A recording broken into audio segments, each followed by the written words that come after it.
It's a busy evening here on Locked On West Virginia as Javon Small gets drafted and West Virginia adds another commitment for basketball.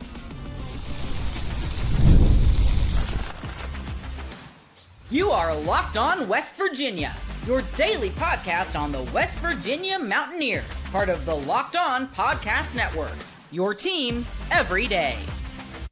Hey, what is up, guys? Welcome back in. My name is Mountaineer Paul. I am your host, and this is Locked On West Virginia, baby. It's time to talk some sports. Oh, I got something on my mouth here. That's all good. I was just eating something right before I came on, and of course, I've got it on my mouth right on camera. Man, what a big day. What a big day. I'll tell you what, I'm really proud of Javon Small. That's huge for him. This episode of Locked On West Virginia is going to be brought to you by Monarch Money.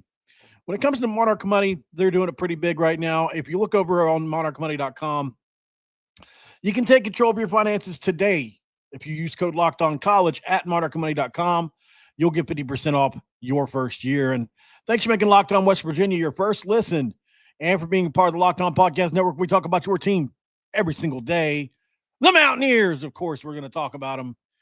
Let me switch this background up. Sometimes I wonder why. It's weird, man. Sometimes it just doesn't switch. Javon Small gets drafted. West Virginia has a new basketball commit. The Big 12 has a PayPal agreement. I use PayPal at Paul, ROCKEL, by the way, if you want to help out. I'll put that in the chat. Give me a good time to plug my PayPal account. I never do, really. There's a few of you guys that still send me money on Cash App, and I had to tell you to quit. Like, hey, quit sending me money on Cash App. I don't use it anymore. All right, so Javon Small, man. What can you say about this guy?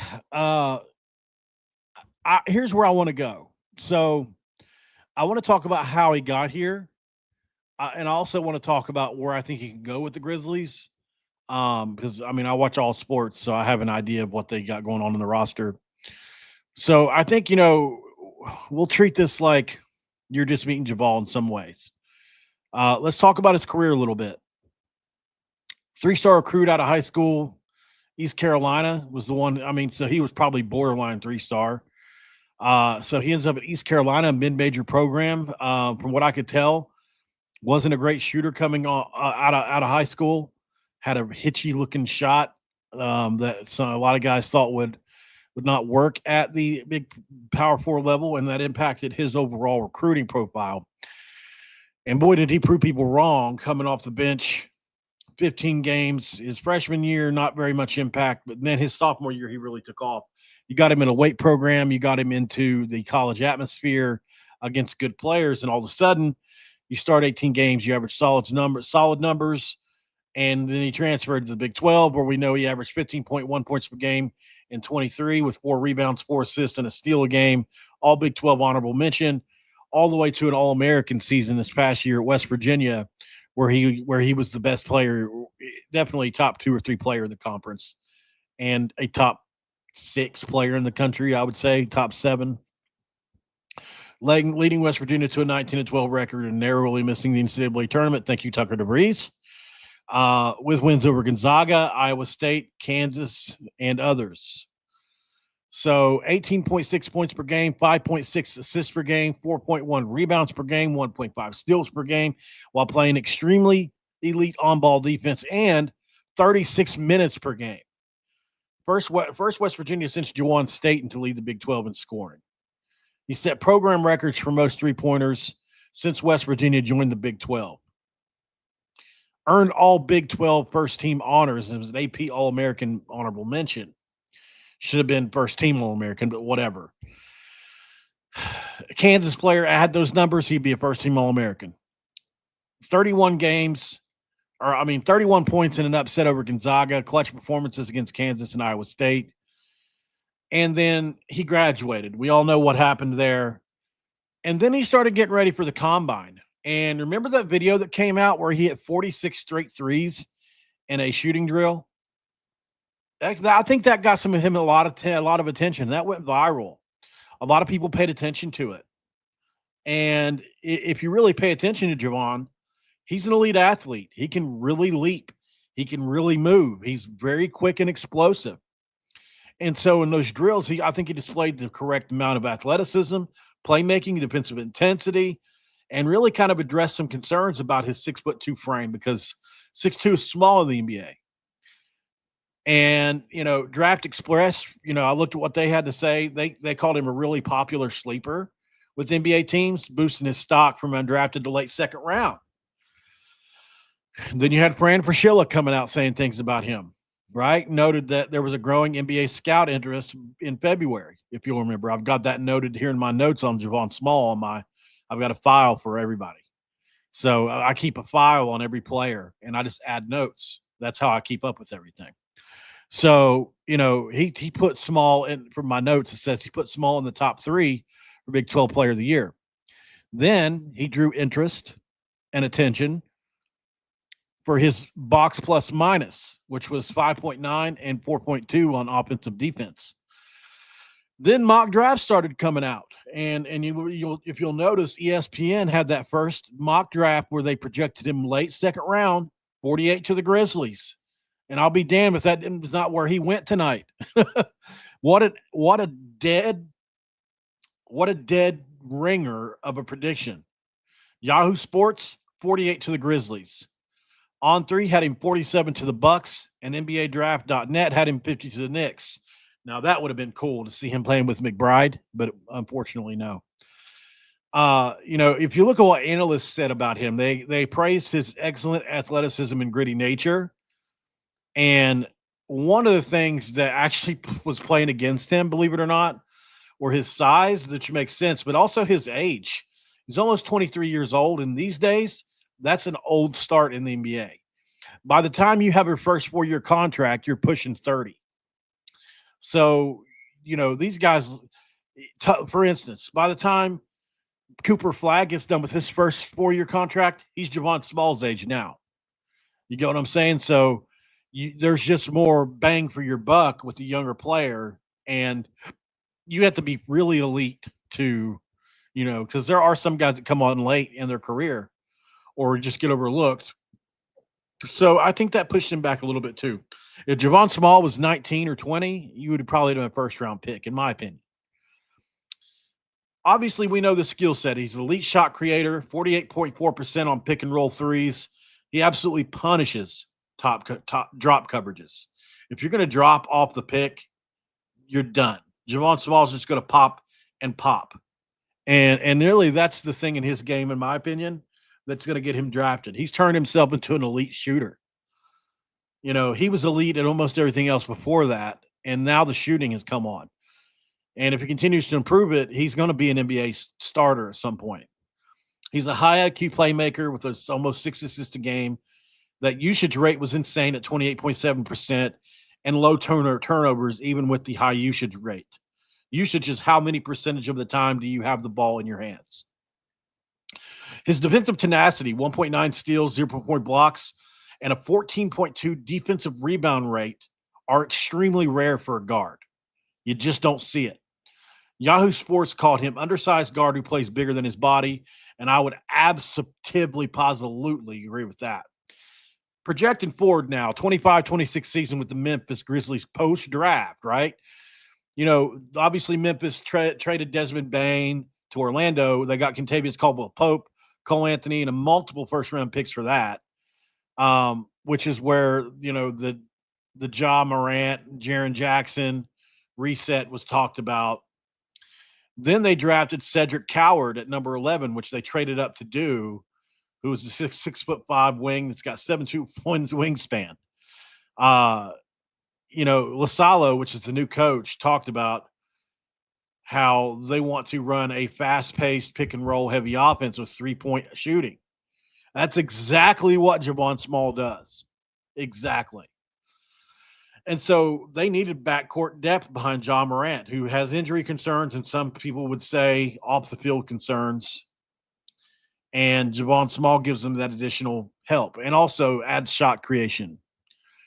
I think his fit with Memphis initially is going to be in the G League, and then he's going to have to work his way into a bench role where he'll compete with Cole Anthony or maybe Scottie Pippen Jr. for backup guard minutes.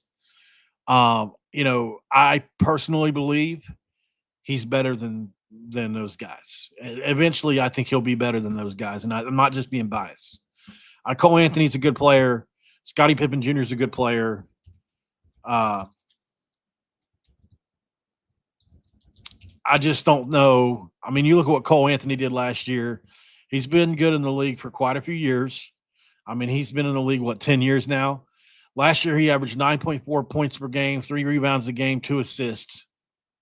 That's good. Not saying it's not good. It's like you go up 3 or 4 more points, you're an all-star, right? So, or borderline all-star. So, I mean, I get it. He's a very good player. But I think Javon Small could easily do that. I really do. Right, coming right in. If you take Cole Anthony, set him down, and put Javon Small in his place, I think Javon Small can absolutely do that. I do. So,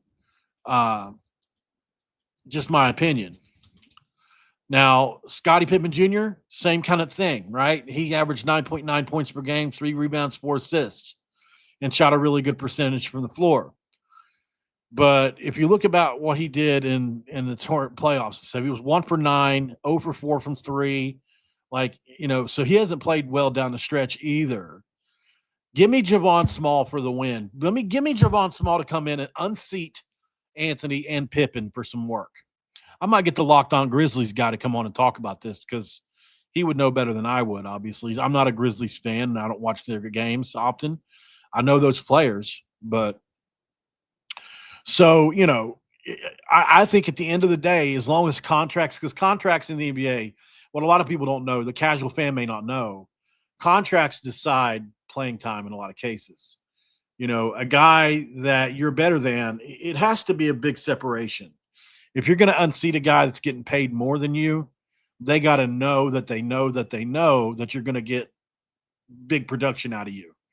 So Javon Small, if he's going to be a 9 points per game guy, you're either going to cut that guy that's doing that with the big contract, or you're going to play the guy with the contract that does the same thing because you're paying him.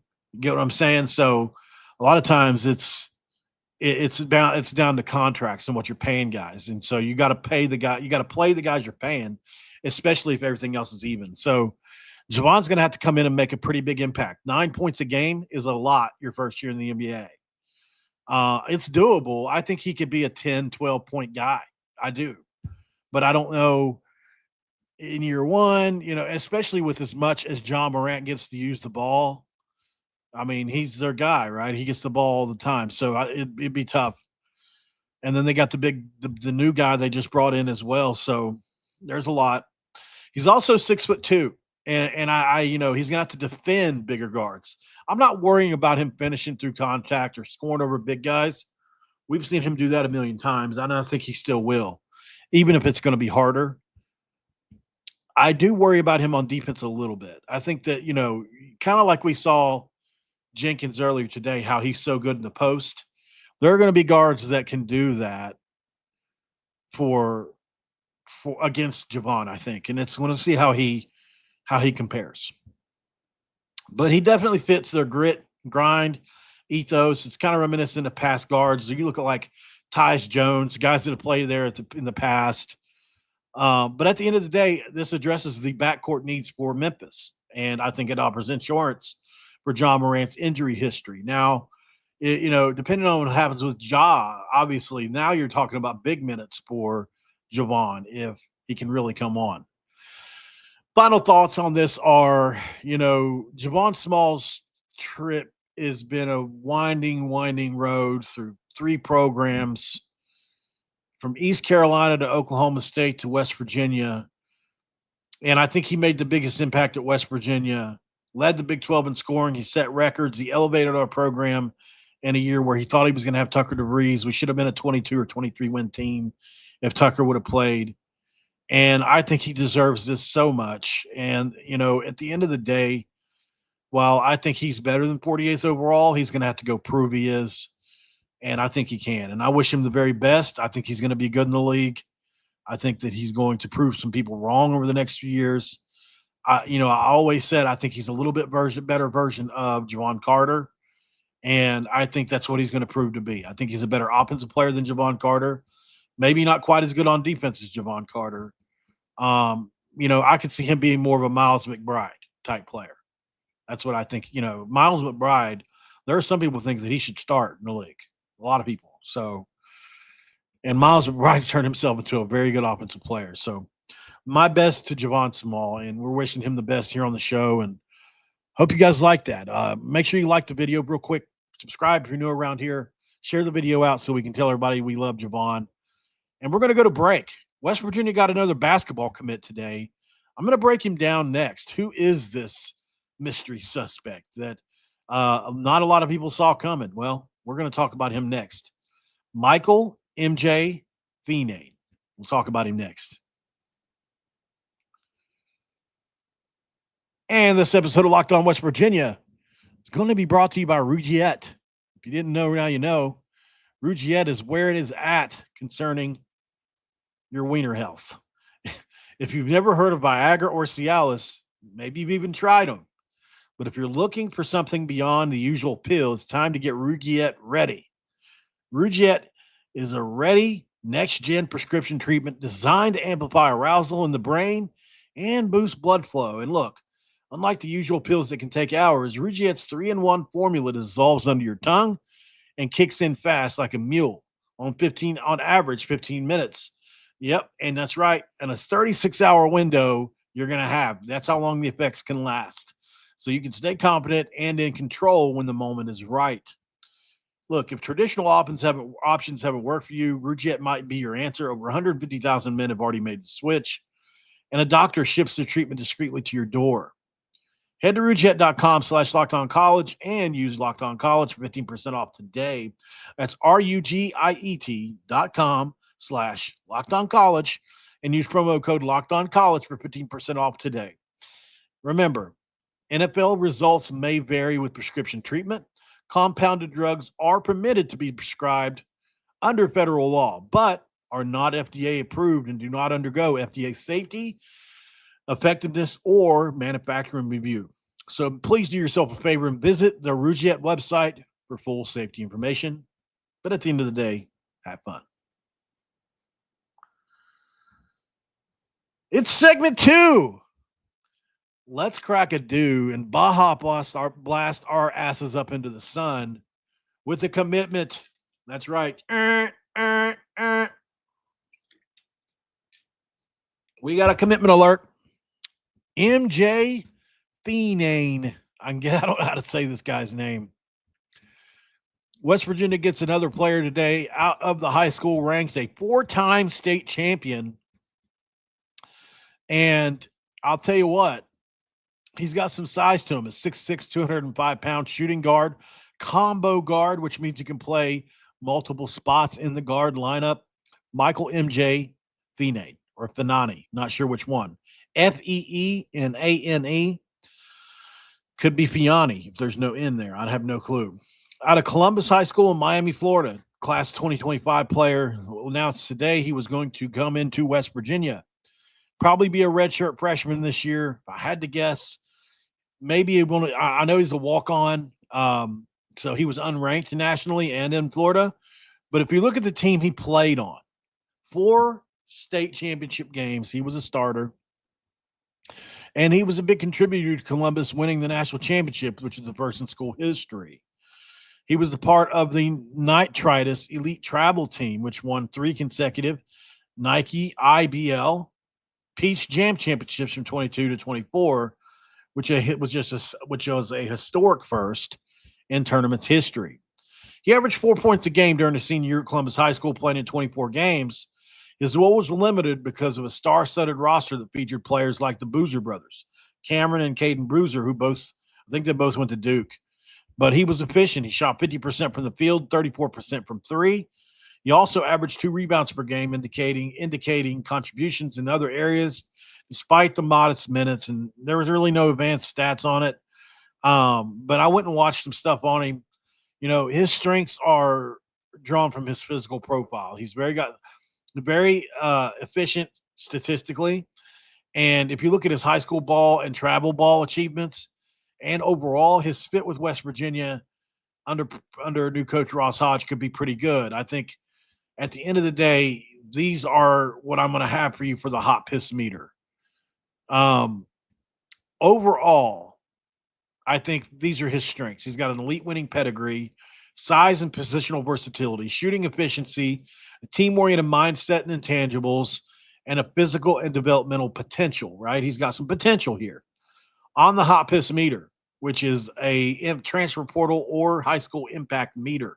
How do you impact the program when you come in? Scoring ability, I've got at 4 out of 10. This is based on his production. Only 4 points per game, 50% from field goal percentage, 34% from three. Shows some efficiency, but limited volume due to a bench role. Athleticism and physical tools at 6'6", 205. He is a major asset in the size department, enabling to match up with smaller guards and wings. And so 7 out of 10 there. Defensive potential. I think he's a glue guy, which is what was talked about. He's definitely somebody that you can look up and say, okay, that's impressive. So I gave that a 7 out of 10. He can guard multiple positions. He's got averages a couple rebounds a game. Intangibles and work ethic. He's got a championship pedigree with 4 state titles, a national title, 3 Peach Jam crowns. And, he had a lot to say about the future and everything. We'll get there in a second. And his connection with Coach Hodge. But I don't think they bring him in here without having him being some kind of big impact culturally and also to the mentality of the team. Long-term potential, I've got at 6 out of 10. I think his size, shooting, and winning experience give him a higher ceiling than typical walk-ons. Like, this is a higher level walk-on than usual. His role at elite programs suggests he can handle high-level competition, but his limited stats and unranked status have to cap our immediate expectations here. A redshirt year could definitely unlock his potential as a rotational player, and maybe in 2 to 3 years he could be a starter, because this score could definitely increase from several factors, especially as he gets more exposure to top-tier basketball environments. For a total composite hot piss meter of 33 out of 50, he's right up there on the warm side of the meter, right? He's obviously got a long way to go, but, I don't want to slight him at all. I just think without more on him, data and everything like that, there's not a whole bunch else that I can say. So what we're going to do next is we're going to go to break, and I'll tell you what we'll do. We're going to try to find some film on the kid next. We'll just do it live. We'll just look for it. I've got a couple of things pulled up where we can look into it. We'll go to break, come back, and I'm going to explain to you about the PayPal thing as well if we have a minute. We're going to look for video on him. If we can't find that, we'll go into PayPal. If we find the video, we'll watch that, and then we'll talk about the PayPal right after. Stick around. This is Locked On West Virginia. We'll be right back. Monarch Money is the sponsor of this video, guys. And if you didn't know, now you know. They can be your personal CFO, giving you full visibility and control of your finances. If you ever wish managing your money felt easier, you can do it with Monarch Money. Whether you're growing your savings, you're planning a big purchase, Monarch Money puts you in the driver's seat. It's like having your own personal CFO. Monarch Money is more than a budgeting app. It's a complete financial command center where you can track all your accounts, investments, and spending in one easy, convenient place. So in addition to managing your money, you can also build your wealth. That's right, guys. I am saving up for a new Dodge Ram, 2024 Dodge Ram. I'm almost there, and that's a goal I've been very serious about. Monarch Money has got me to the brink of being able to do that, possibly within the next month. So if you want to be like me and take control of your finances with Monarch Money, use code LOCKEDONCollege at monarchmoney.com for 50% off your first year. That's monarchmoney.com, code LOCKEDONCollege for half off your very first year.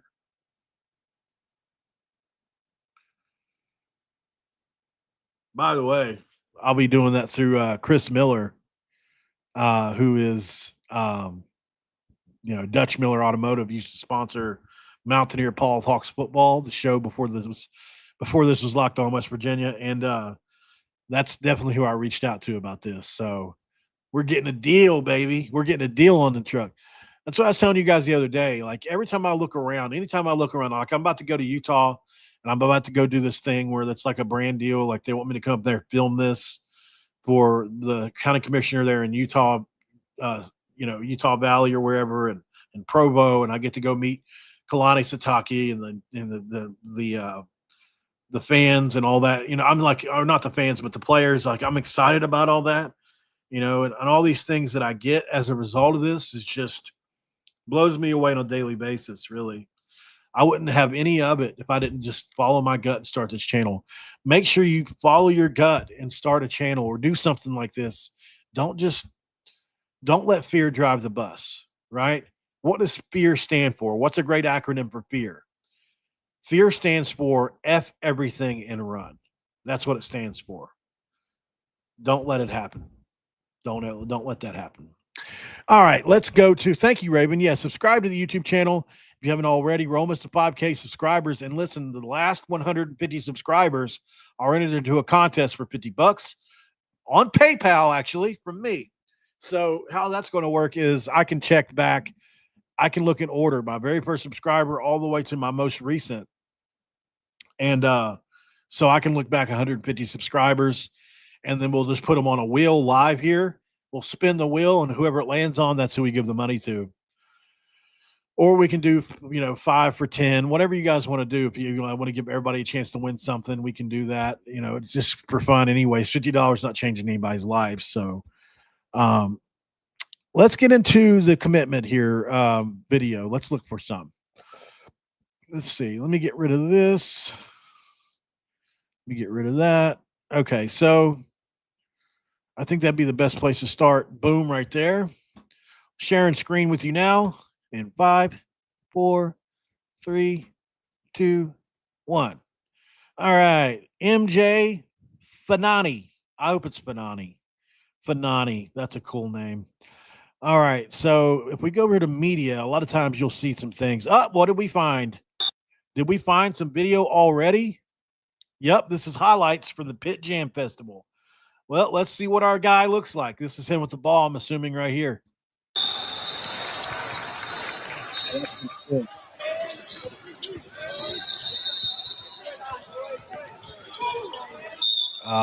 Yeah, that was him shooting it. Trying to figure out which one he is on the floor exactly. I'm assuming that's him there. Yeah. Okay. Nice little pass. Okay. This is one of those kids that it's all up to him, I think. At the end of the day, I think it's all going to be up to him. He's got some ability.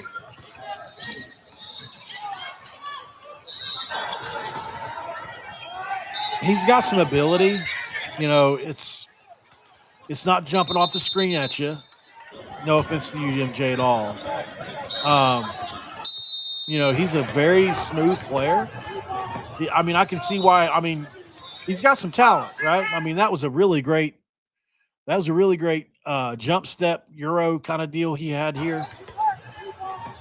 Yeah, that's basically like a Euro. This used to be a travel back in the day, but now it's not. So it's where you use that jump step as a way to get around your defender, right? You're allowed to jump step, but the thing is people are now using it in this situation where you see he's on his left foot here. Boom, he does that jump step and then just goes straight up. It's legal. It's a very nice move, too. There he is in transition. Nice shot. So, I would say this. Just a gorgeous shot, really. This is grainy footage, but, at 6'6", I would say if that's his actual height, I would say this, he's got some potential. Now, what does he have to do to get to where Tucker DeVries is? He's a similar size guy that plays a similar way. Not Tucker DeVries, I would say, is not an above the rim player, right? He's a guy that plays below the rim, but he plays it really well. Well, Tucker's extremely physical. He's able to bang with people, but come off of people, different things. And I think this kid has a similar skill set. It's not anywhere near as good as Tucker's, obviously, but what I would say to you is in a program where he develops year, 2 years, There's an absolute chance where he shoots it well enough, he's big enough to if he adds the frame, he could absolutely be an impact player. It's just not going to be right away. We can't expect this kid to play right away. So, but yeah, I like a lot about his game. I think there are some things to like about it. But I mean, if we give this kid a scholarship, I would have probably been questioning it a little bit. But I mean, even then, if we would have gave him a scholarship and just redshirted him, I would be like, yeah, I get it. Here he is in the fast break situation, a little pass. So that's nice. Here he is with the ball here. Back to the basket, passed it out. Not bad. With the ball again, and that's a dangerous pass, but he made it. So he's got some passing ability as well. I keep forgetting which one he is. He's number 7. Yeah. Let's see if we can see a little bit other non-grainy footage. I'd like to see something with him on that state championship team, maybe, but there he is again. Oh, no, there he is with the ball. Okay. We're all looking the same. Okay. So like, you look at this play here. It's simple. It's just a rebound and you're leading the fast break, right? Boom, right off the rebound. So this is one thing he gives you. At 6'6", he's going to get rebounds, especially if he puts on weight. He's 6'6", 205. Let's say he gets up to 6'6", 230, 225 muscle. He's not going to lose much on explosiveness. You get a rebound like that, and you can take off down the floor this quick. And then look, he's capable of Euro stepping. That's what that is right there. A Euro step is simply stepping around your defender. You can step around your defender. You pull the ball to the left or the right side. You either if you're going to Euro step to the right, you start with your right foot right around in the middle, between the legs. You got to split the defender, right? And it's just one of those things where you just it's tough to explain verbally, but as you can see, he does it here. See that? Try to go back and show it again. And it's just a way to go around your defender, simply. But I mean, most NBA players will say these days, every NBA player has the Euro step in their bag. It's just something that is at this point in time pretty elementary. So if you don't have a Euro step in your bag, it's the way kids are blocking shots these days. He's got the ball in his hand. He's making plays. He's making ball screens coming off with the read right there. Boom. Mike Fanan has helped him. It's Fanan. We got the name. It's Fanan. Okay. Here today, he's hit a couple of shots. Look good. He has. He's been a limited minute guy so far this tournament. But again, in the minutes that he's gotten, he's been effective. Okay. So we got it there. Mike Fanan. Well, it's not Fanani, but that's okay. So the shocking thing was you could tell. Well, guys, I think at the end of the day, we've got a kid that's developmental here that we could – let's see what he does here. Oh, nice pass. Nice pass for sure. That's what I like about him too. Like this play here. Like he's number 0 right here in this play. Like this is him right here. And all he's doing is facilitating offense, being a team player right here. Seems like a simple play. Most guys could pull this right here, right? You step right in and shoot that, and maybe it's a bad shot. Instead, though, the help defense isn't there yet, so just keep swinging it. Probably that guy's a better shooter as well. So there he is running the floor. So, yeah, I think he's got a place on the squad. There's a lot to like. He's just got to put in the work. That's all there is to it, right? So congratulations to Mike, and hopefully he makes an impact for West Virginia. We would love to see that, absolutely. But if he doesn't, well, I mean, at least he tried.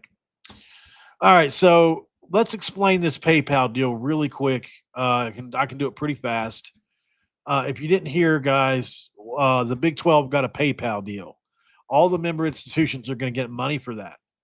So basically, what it comes down to, the Big 12, including West Virginia, has partnered with PayPal and Venmo to send revenue sharing payments directly to student athletes, which starts in July.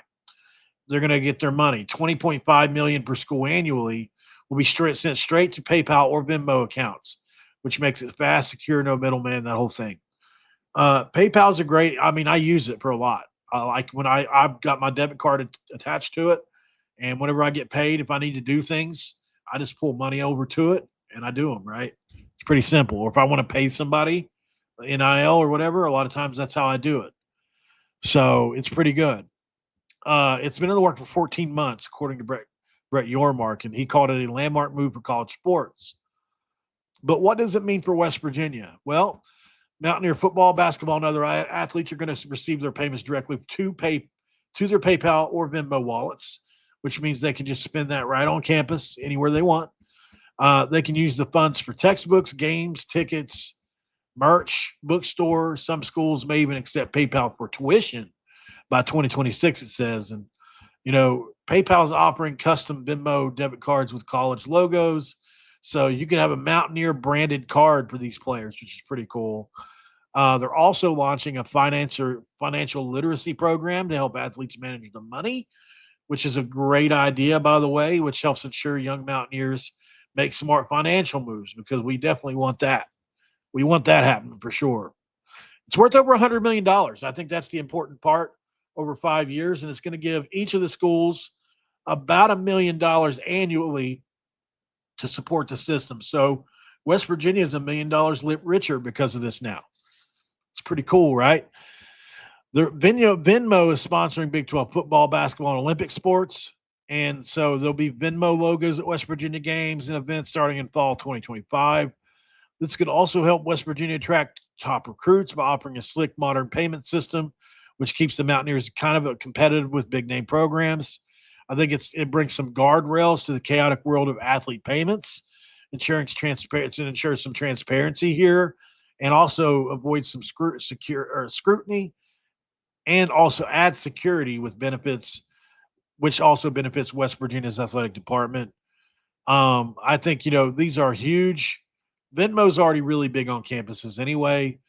PayPal is global, and it already handles billions in transactions anyway. And Alex Chris says they're going to take the other conferences like the SEC or ACC, but at the end of the day, West Virginia's in on the ground floor of this one. So no intermediaries mean the athlete gets their money directly, which also helps reduce the risk of fraud or delays, which is a big deal for competitive balance, right? So a couple extras on the deal are Venmo's integrating into campus life, which lets students use it for bookstore purchases, concessions, tickets at Mile and Pushkar Stadium if you want. They're exploring cashback rewards for Venmo debit users, which could mean extra perks for West Virginia athletes and fans.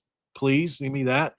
The West Virginia partnership might add include fan promotions like Venmo giveaways, discounts, or whatever at West Virginia games, which could boost game day vibes. Also, some worry about PayPal fees, like $3 per 3% per transaction, but there's no confirmation athletes will pay these. Schools might cover the costs on that, I'm guessing. So it matters for us, guys. It puts West Virginia in the forefront of a new era in the Big 12 in the college sports. It's a reliable new payment system. I think fans can see Venmo and PayPal branded events and kind of add fun ways to engage with Mountaineer athletes through that. And it's a step towards fairness. And at the end of the day, it ensures fairness with athletes who fill the stands and fans who fill the stands, and athletes as well who get paid securely and quickly for their hard work, man. And it starts in July 2025, which is a big deal. And if other conferences join PayPal, this could become the standard for paying athletes nationwide. So that means West Virginia will be leading the charge in this one, along with the Big 12. Hopefully that makes sense. That's pretty much the deal on Big 12's PayPal partnership. Our athletes are getting paid directly through these systems, which is a big deal. And I like it. I think it's a good idea. I'm curious what you guys think, guys. Are you hyped for our players to cash in through these companies? Let me know on X or on YouTube, and let's talk about it. As always, and stay locked on West Virginia for more updates about this. And I think that's really all I got. I wanted to update you guys on that, and I have. Congrats to Javon Small for his NBA draft today. That's a big deal for West Virginia as well. We'll keep tabs on that too. Until tomorrow, guys, I'll see you then. I'm out.